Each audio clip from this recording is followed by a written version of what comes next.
अगर मेरा राज बाहर आ गया तो लगता है कि वो मेरा नकाब और पोशाक जरूर उतरवाएगा। तुम उसकी फिक्र मत करो, मैं हूं ना, सब संभाल लूंगी।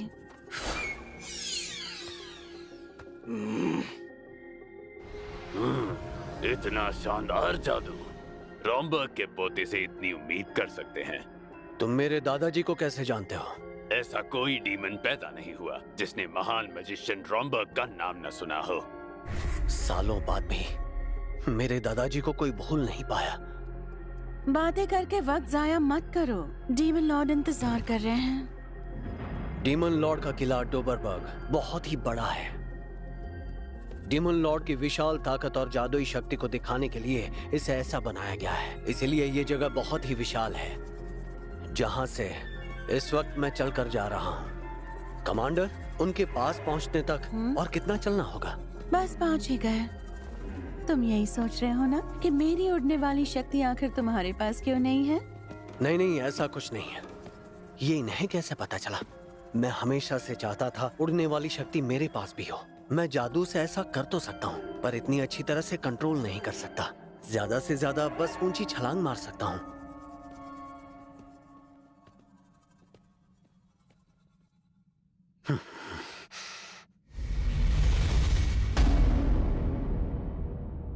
आइक, तुम थोड़ी देर यही इंतजार करो, मैं उन्हें तुम्हारे आने की खबर देकर आती हूँ।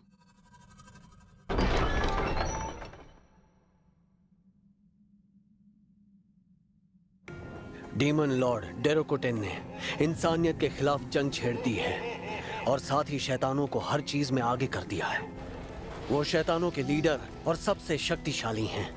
माना जाता है कि वो निर्दयी और हिंसक हैं। चाहे दोस्त हो या दुश्मन, वो किसी को भी नहीं छोड़ते।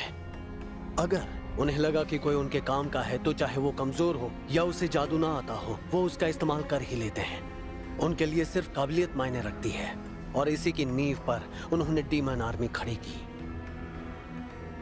डीमंस की खासियत है कि वो किसी ऐरे गहरे के साथ काम नहीं करते।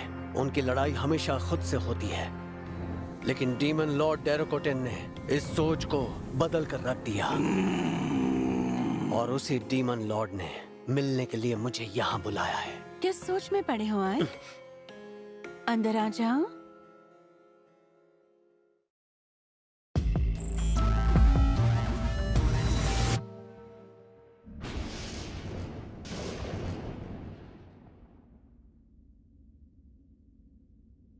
तो तुम ही हो वो आइक जो कमांडर सेफिरो के अंडर है? जी। अपना सिर ऊपर उठाओ। जी। मेरे किले में तुम्हारा स्वागत है। ये क्या, डीमन लॉर्ड एक लड़की है? मैंने तुम्हारी ऐतिहासिक जीत के बारे में सुना कि एक हफ्ते में तुमने आर्सेनम पर कब्जा कर लिया। जी, मैंने बस वही किया जैसा मुझे कहा गया। इसका पूरा श्रेय सेफिरो मैम को जाता है। अरे वाह, सोचा नहीं था कि तुम इंसानों की तरह भावुक निकलोगे। ये क्या, कहीं मैं पकड़ा तो नहीं गया? ये महान मैजिशियन रॉम्बर्ग का पोता है, जिन्हें जादुई दुनिया में गार्डियन ऑफ हेल का दर्जा दिया गया है। ओह, तो ये बात है। ये महान रॉम्बर्ग का पोता है, शायद इसीलिए ये इतना विनम्र है और इसकी सोच भी काफी दूर की है। इसीलिए तो इसने लोगों को जान से नहीं मारा और ना ही उनके लीडर को मारा। इंसानों की जान लिए बिना ही इसने आर्सेनम पर कब्जा कर लिया। मुझे जीरोन की बात सुन लेनी चाहिए थी। उनके लीडर को सबके सामने मारकर बिल्कुल एक शैतान की तरह पेश आना चाहिए था ताकि इन्हें मुझ पर शक ना हो। नहीं, मैं इंसान हूँ, मैं ऐसा नहीं कर सकता। लेकिन मेरी पहचान सामने आ गई तो। डीमन लॉर्ड, अगर आपकी इजाजत हो तो मैं कुछ कहना चाहता हूँ। हाँ जरूर। शुक्रिया, क्योंकि हम इंसानों को डरा कर रखते हैं, इसलिए वो हमारी बात नहीं सुनते और आज तक हमेशा ऐसा ही होता आया है। अगर हम इस बात पर गौर करें कि जब जब डीमंस द्वारा लीडर्स को मारा गया या फिर जब जब लीडर्स को जिंदा छोड़कर अपनी गद्दी को ही संभालने दिया गया, उससे साफ होता है दोनों ही हालातों में हमारी आर्मी के लिए कौन सी चीज फायदेमंद है। लगता है ये रॉम्बर्ग की सोच है ना? जी हाँ, डीमन लॉर्ड डेरोकोटेन। चाहे इनसे बात करके मुझे बस कुछ ही देर हुई है, लेकिन एक बात मैं पूरी तरह समझ चुका हूँ कि इन्हें मेरे दादाजी रॉम्बर्ग की तरह पुरानी सभ्यता की पूरी जानकारी है और उसी समझ का इस्तेमाल करके इन्होंने डीमन लॉर्ड्स आर्मी तैयार की है।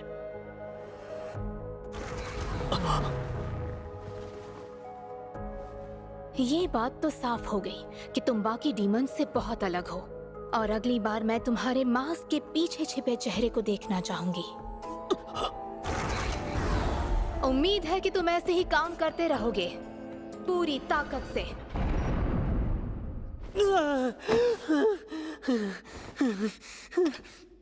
लगा जैसे मेरा राज सामने आ गया। अरे ये क्या है? मुझे नहीं लगा था तुम अंदर से इतने डरपोक हो।